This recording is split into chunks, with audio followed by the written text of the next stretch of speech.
Grizz Nation, welcome into another Grizz game day update. The Grizzlies are back home today. They've got a 2-game homestand before they head back out on the road. Joining me today is Kerith Burke to talk about the Golden State Warriors. Hello. Hello. Hi. This game could not have come at a juicier time. These two teams have history, Kerith. It is always fun when you and I get to chat about it because, usually I ask you at the end, like, what's your favorite matchup? But if I asked you and you didn't say at any point if Dillon Brooks and Draymond Green match up, and that was not going to be the one to look forward to. Yeah, no, you're right. I think the top two individual matchups in the league are Dillon Brooks and Draymond Green, or you can look over and see maybe Luka Doncic and Devin Booker. Okay, those two. I just feel like those might be the two spiciest matchups in the league. And then there was that really great ESPN story on Dillon Brooks. So, it kind of went in depth about who he is and how he embraces Dillon the villain. And then, of course, he had to talk about Draymond. So, of course, Draymond had to talk back. So there you go. That's where we are tonight with a lot of eyes on this game. He has a ton of eyes on this game. This one is a nationally televised game, so it is at 6:30. So if you are coming to the game today, or if you're staying at home and watching, it is a 6:30 tip, a little earlier than usual. That's Central Time if you're watching from Memphis. So let's dive into it a little bit more than just those two guys. For the Grizzlies, it is Brandon Clark, John Morant, and Steven Adams all out. It was the news this morning that Steven Adams will be reevaluated another 4 weeks. So that does potentially, unfortunately, get him out of regular season. It's looking like. For the Warriors, Wiggins is the only guy out, right? As far as I know, yeah. Yep. Okay, yes, this is early, of course. We'll know more game time. And then Iguodala, Kuminga, and Looney are all probable for this evening. So it looks like it could be a fairly healthy squad other than my fellow Canadian. Golden State Warriors are third in points. Third in points, first in field goal attempts, first in pace. These guys can score. They have won the last 2 matchups against the Grizzlies. Both of those were in your home. What are we feeling for an away game? Because the Grizzlies are 26-5 at home. That's the second best in the league, but they are without 3 big guys. That's true. Although, just thinking back to John Morant and the time that you guys played without Ja last season, your team can come together without him. And I know you're missing a lot of pieces. It is that time of year, and on our side, like, bumps and bruises are happening, lots of ice packs in the locker room.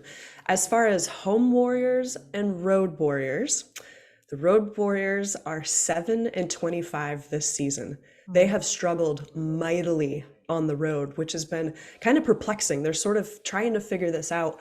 Why is a team defending a championship doing so poorly on the road? And why are they trying to stay afloat above the play-in? Right? There's some weird things going on with the squad. I think a lot of it has to do with defense on the road. That's where they drop to bottom 5 in defensive efficiency. So we've been asking all season, how do you explain this? The players are frustrated. They don't have an answer, but you could sense there are some conversations happening in the locker room, some accountability that needs to happen. And they really want to change their fate tonight against you guys because they lost on the road to the Lakers. They lost on the road to OKC. This was after they built a 5-game win streak at home without Steph Curry. So they thought Steph Curry was going to come back. Finally, it's the time of year where they can build some momentum. And then they just started to sputter on the road. It's been so weird, KJ. Yeah, it is weird to see that because they are such a high scoring team. And I know you're saying it's on the defensive end, but a loss against OKC, a loss against the Clippers or the Lakers, it's not who we see at home, which is so strange. And it's kind of the opposite for the Grizzlies, honestly, or I guess the same. When they're at home, they are a different team. And the last time we played the Warriors was obviously in Golden State. It was without Steven Adams again. It was a little better than the Christmas Day game, which I know Grizzlies fans want to kind of just like black out.